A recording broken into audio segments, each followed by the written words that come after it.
My dad lost his businesses not through his own wrongdoing. It was when he retired from council.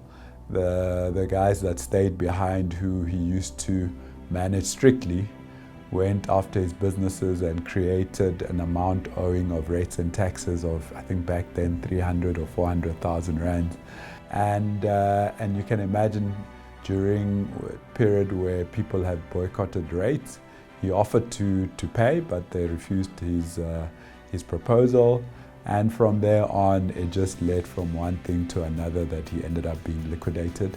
And a commission of inquiry later found out that there was a meeting where the guys discussed how to take my dad out. It was either they kill him or they destroy his businesses.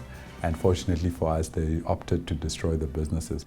The reason why I could stay at St. Andrews after my dad lost everything is the headmaster, the late Arthur Cotton, because there were very few black kids in those days at St. Andrews, realized there was a child here who had some potential and he's not coming back, and he phoned my parents and told them they will source a scholarship from Lindsay Saker.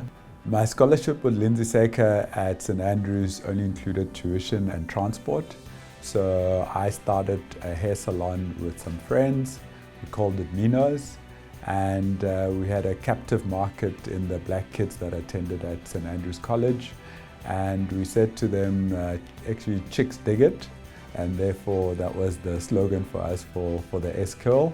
And we processed hair, cut it, and got 40 rands or so after all our efforts. And if anything went wrong, we didn't blame our inexperience. We blame people's hair texture.